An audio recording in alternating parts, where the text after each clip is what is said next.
Hello, Nativity Bibleheads. It is Dr. Wayne, and it is time for Bible Study Wednesday. We are in 2 Kings chapter 4 today, and we're going to hear a whole lot more about the prophet Elisha. We've been hearing about the prophet Elisha. We're still going to get a whole lot more of Elisha in the chapters to come. One of the ways of talking about these books is calling them the former prophets. We don't tend to do that in our Protestant way of looking at it, but that's the way they look at it when the Jewish with the Jewish demarcation of these books. They call these the former prophets. There's the former prophets and the latter prophets. The word former prophets, I think, is very fitting in that a lot of this narrative is not just relating what's happening to the kings. There's a lot of what's going on with the prophets. In 2 Kings chapter 4, we find more what we would call miracle stories by Elisha. Let's look at that.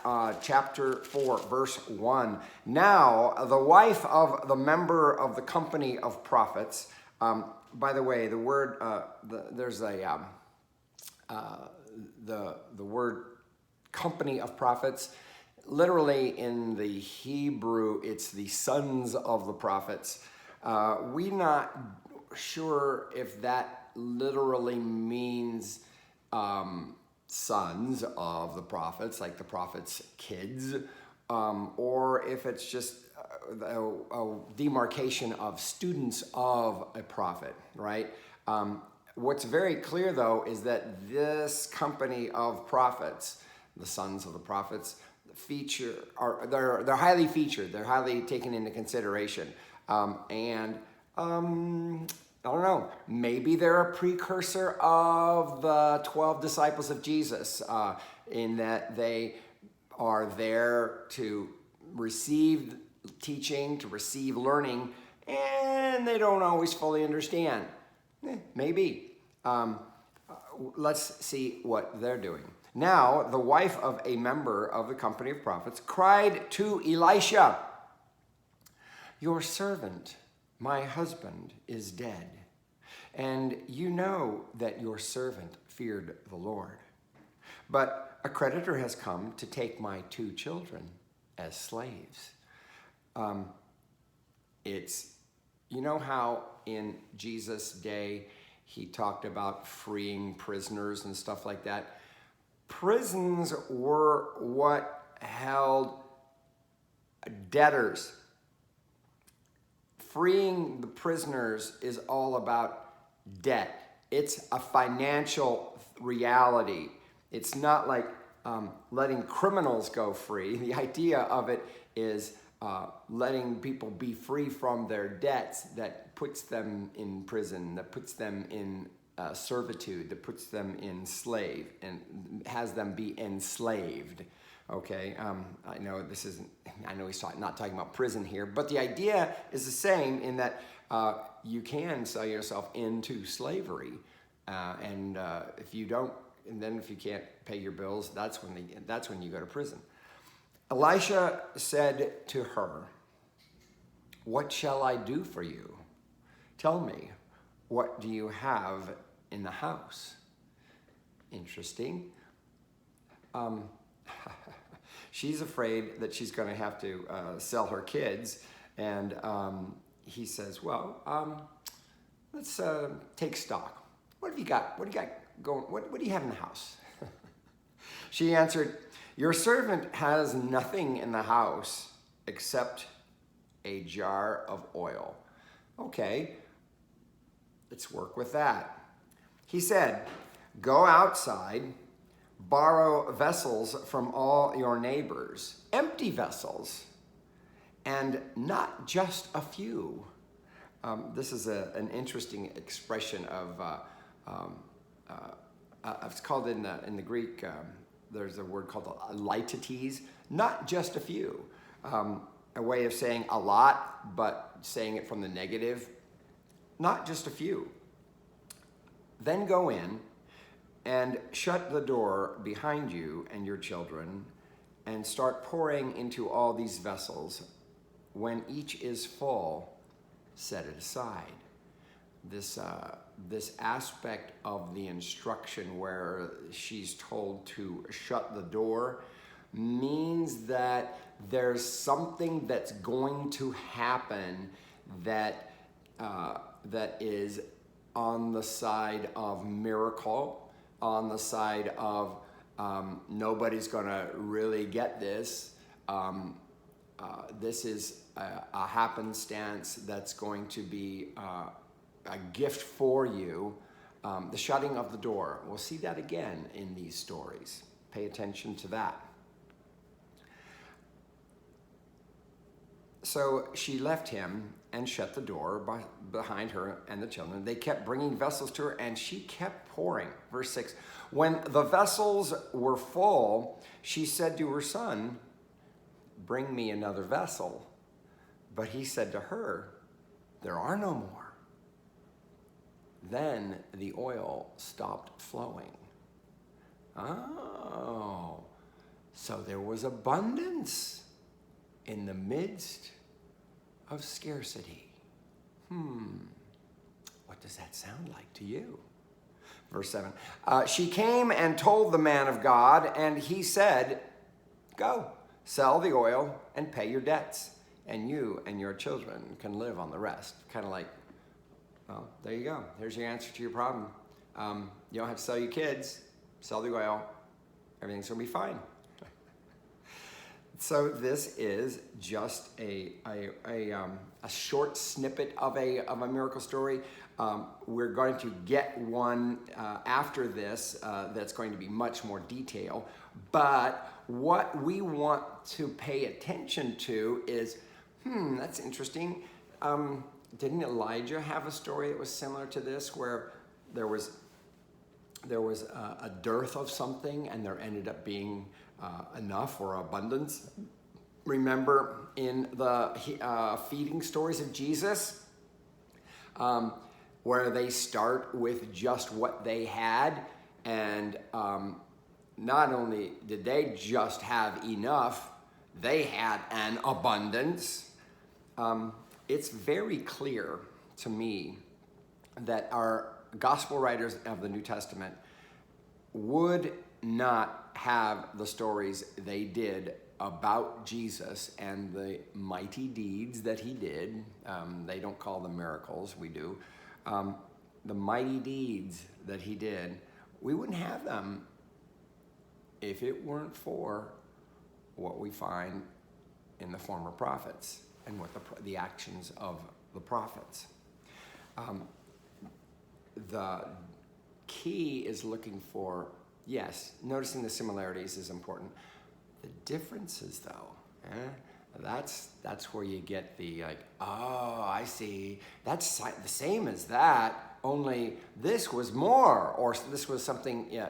But the difference is where you get the kind of like a little record scratch type of thing. Okay, verse 8. One day, Elisha was passing through Shunammite, where a wealthy woman lived, who urged him to have a meal. This wealthy woman in this story that's coming up, she is one of the most intriguing characters of the Bible. She does not receive a name. We just know her as the Shunammite woman, but she, just pay attention to her actions, just really is an exemplar of interacting with, if you will, the man of God, and being in a position of leadership and action, even though she's married. So whenever he passed that way, he would stop there for a meal. Remember how in Luke's gospel, he mentions that Jesus had women that traveled with him who provided for him out of their means. Oh, interesting. We have kind of like something like that going on with Elisha. Not the same exact, but there was providing. Might not travel with him necessarily. Okay. She said to her husband, "Look, I am sure that this man who regularly passes our way is a holy man of God. Let us make a small roof chamber with walls and put there for him a bed, a table, a chair, and a lamp." That's pretty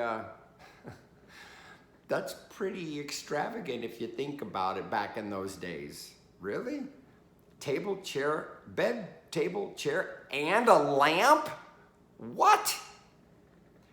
Living in a lap of luxury so that he can stay there whenever he comes to us. That's what you do when you have those means. It's like, and you recognize the direction of God, you recognize the activity of God. It's like you use your means toward that. You recognize what's important. Awesome. Verse 11, one day when he came there, he went up to the chamber and lay down there.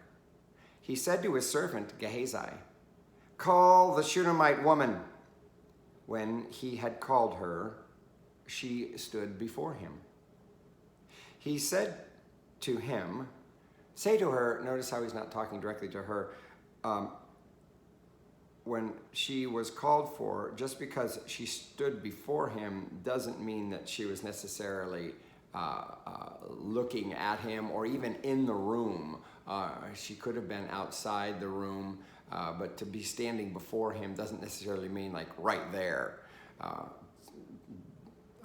But notice how he talks to her through his servant Gehazi. Call the Shunammite woman, call her, she's the river, and he said to her, say to her, since you have taken all this trouble for us, what may be done for you? Would you have a word spoken on your behalf to the king or to the commander of the army? Maybe, do you need protection? Do you need anything special? She answered, I live among my own people. What a great answer. She's basically saying, no, I got everything I need. I'm not under threat of anybody. And I live amongst I'm living in a good neighborhood. I live among my own people. He said, what then may be done for her? This is Elisha. Gehazi answered, well, she has no son, and her husband is old. Put two and two together. She has no son. Oh, old, no child. What does that sound like? Well, it happened to in the birth of Isaac, right? For Abraham and Sarah. It happened in the birth of Samson when his mother was of advanced age, and that was a miraculous conception. There was also Hannah, who birthed the prophet Samuel. She was old and childless. And now this, later on, well,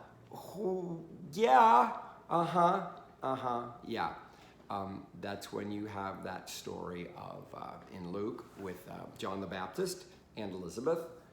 And then everything gets flipped around when it's a woman who isn't old, a woman who is super young, a woman who's still a virgin, and she produces a son. Oh, that's different. Yeah, that's what I'm talking about. Okay, Gehazi answered, well, she has no son and her husband is old. He said, call her. When he had called her, she stood at the door. He said, at this season, in due time, you shall embrace a son. There was a time, it was like back in Genesis, like in chapter 18-ish, Abraham received a visit from the Lord in in the form of three mysterious guests, and they announce to Sarah that she's pregnant. At this season, in due time, you shall embrace a son. She replied, no, my Lord, O man of God, do not deceive your servant. She is like just forthright out, like, come on now, don't you dare start blowing sunshine up my skirt. Yeah, don't. She tries to be very respectful, as well as very forthright in the fact that don't get my hopes up for what's not really gonna happen. Yeah, look what happens, verse 17. The woman conceived and bore a son at that season in due time, as Elisha had declared to her. Well, okay then. And the story is going to continue. This is just the beginning. When the child was older, he went out one day to his father among the reapers. And he complained to his father, oh, my head, my head. Maybe he was experiencing sunstroke or heat stroke, or we don't know what's going on. The father said to his servant, carry him to his mother. He carried him and brought him to his mother. The child sat on her lap until noon, and he died. Do you remember when Jesus was on the cross, and what time was it that our gospel writers tell us that he breathed his last? It was about noon.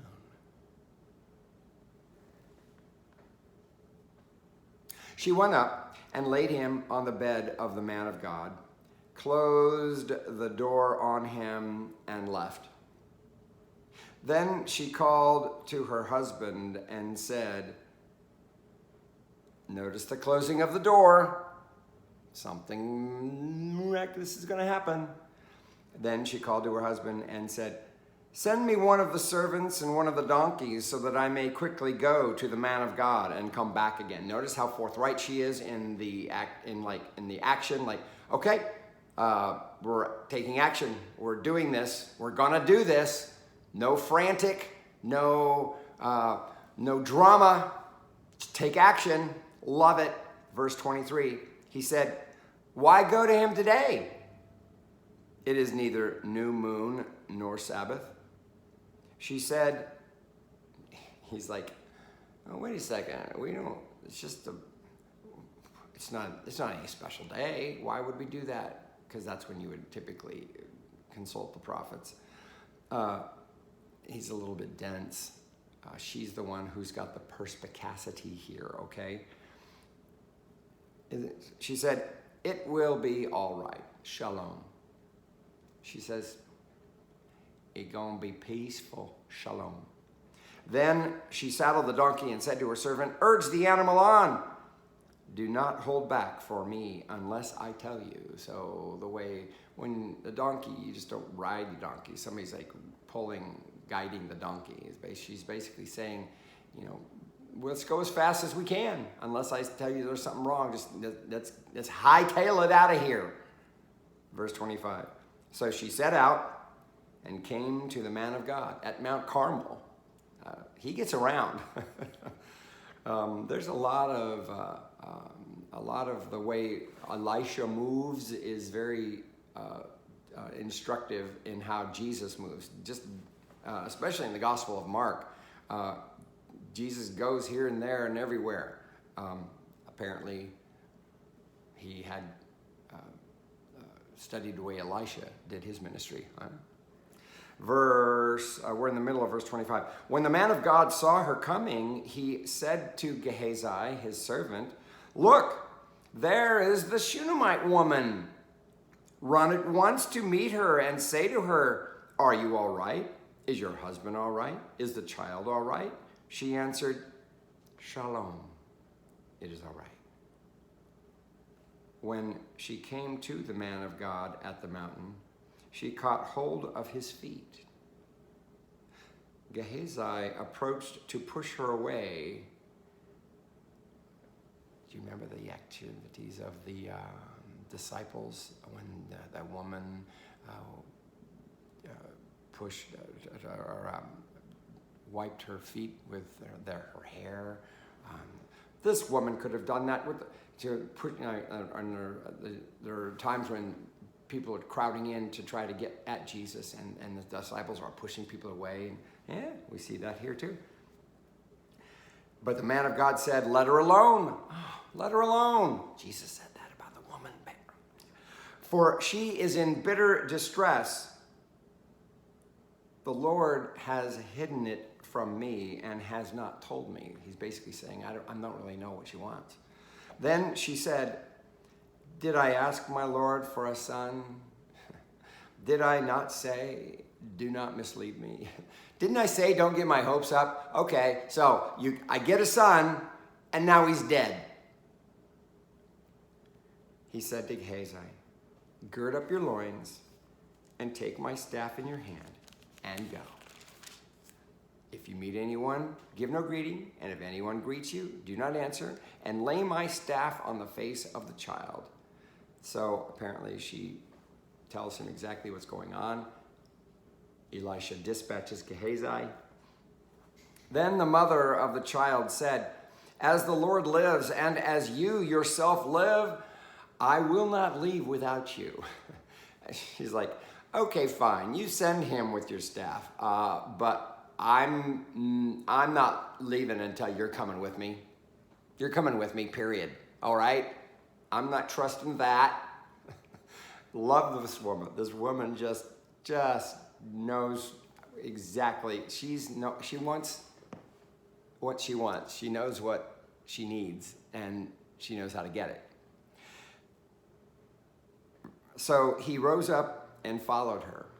Verse 31. Gehazi went on ahead and laid the staff on the face of the child, but there was no sound or sign of life. He came back to meet him and told him, "The child has not awakened."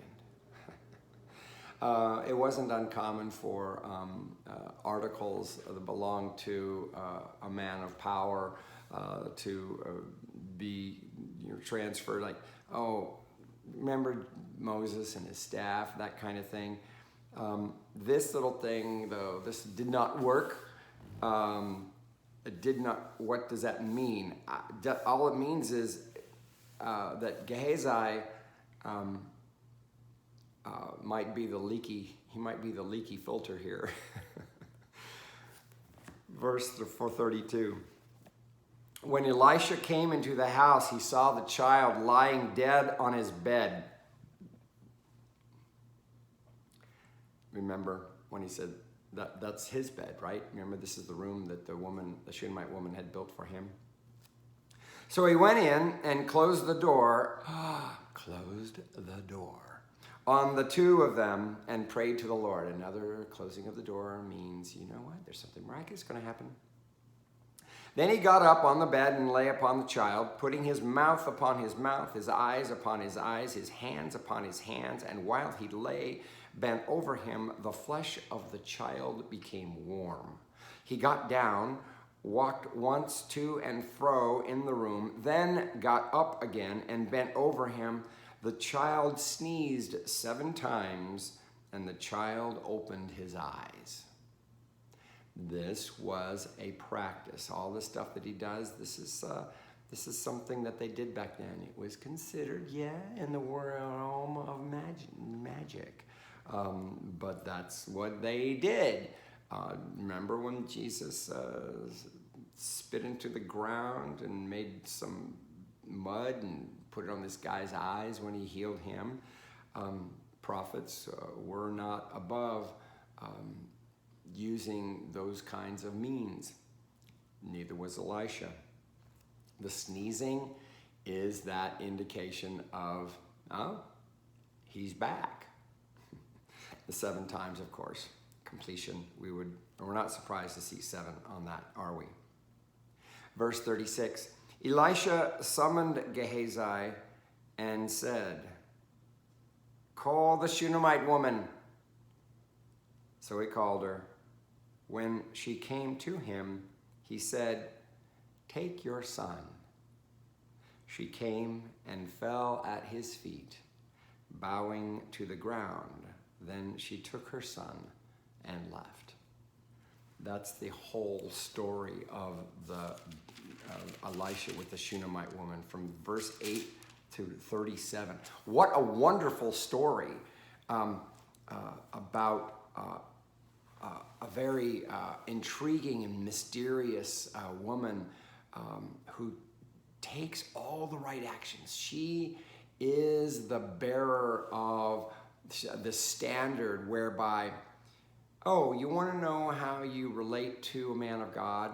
You want to know how you relate to God? You know, you can take gender out of it. How do you relate to, when God is active in your life, how do you respond? When God is actively showing up, what does she do? She builds him a room.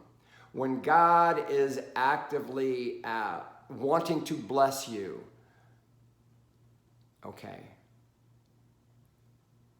When God is actively wanting to heal you, she is in lockstep all along the way. Oh, this is a great lesson. Maybe I'll preach on this. Am I preaching that Sunday? That would be great if I did. I don't know yet. We'll find out. Anyway, let us move on. Verses 38. Oh, this isn't a Sunday morning text. This is a Bible Study Wednesday text, so I guess I won't be preaching on it. Verse 38. When Elisha returned to Gilgal, there was a famine in the land. Yeah, here he is. Here's Elisha on the move again, and a famine in the land. Well, you know, if there's a famine in the land, and we're hearing about stories of prophets doing mighty deeds, I think that we're probably going to see something happen here. As the company of the prophets was sitting before him, he said to his servant, "Put the large pot on and make some stew for the company of prophets." Interesting instruction. The sons of the prophets is that, remember, that's that phrase. One of them went out into the field to gather herbs, and he found a wild vine and gathered from it a lapful of wild gourds, and came and cut them up into the pot of stew, not knowing what they were. I've seen gourds, wild gourds, gnarly looking. They served some for the men to eat. But while they were eating the stew, they cried out, "O man of God, there is death in the pot." Okay. It could be that it tasted bad. It could be that it tasted bitter. It could be that this particular gourd and stuff that's boiled in this pot, a laxative quality, something that would, you know, make one's digestion like rebel. Okay, maybe that just because they say there's death in the pot doesn't mean like we're dying because of this. No, we're not told anybody dies. We're just being told that it's horrible and it's causing distress. There's death in the pot. They could not eat it. He said, "Then bring me some flour, meal." He threw it into the pot and said, "Serve the people and let them eat." And there was nothing harmful in the pot. We had a story similar to this where there was bitter water and salt was thrown in the water. I can't remember if Elisha did that or if that was Elijah. But this is not the first time we have something like that, where there's some sort of sustenance, whether it's food or water, something wrong with it, and then the prophet takes some sort of an action that then makes it good. This is just a little tidbit, kind of a miracle story, if you will, mighty deed. Verse 42, a man came from Baal Shalisha, bringing food from the first fruits to the man of God, 20 loaves of barley and fresh ears of grain in his sack. Elisha said, give it to the people and let them eat. Sounds a little, remember Jesus and the healing stories? Yeah. But his servant said, how can I set this before 100 people? So he repeated, give it to the people and let them eat. For thus says the Lord, they shall eat and have some left. He set it before them. They ate and had some left, according to the word of the Lord. The abundance. This chapter started out with that story of abundance with the oil which is similar to remember the wedding at Cana? Remember the miracle of the wedding at Cana, and changing the water to wine and all that. Here we have a precursor to the feeding stories. In Mark, there's a feeding of a 4,000, a feeding of a 5,000. But still, the idea is the man of God making abundance out of scarcity. Whoa, awesome lessons, right? Jesus, in the gospel traditions, then will, he repeats these stories in a way in his deeds, but he does it in a new way.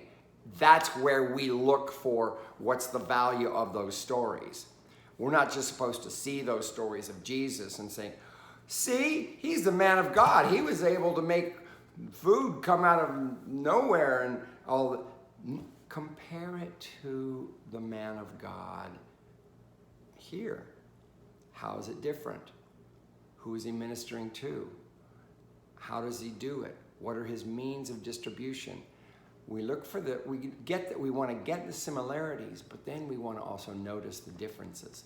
I'm not going to talk much more about that because that's not the study. But I want you to see how what we get in the Old Testament, in the Hebrew Bible, is the beginning of that. And it's not just enough for us to say, oh, that's not a coincidence. Not a coincidence. Plus, that's where it tells us to look. That's where it tells us to look at the details. How are they different? All right. That's it for this Bible Study Wednesday. I guess I won't be preaching on it because it's not a Sunday morning text. So until next time, peace.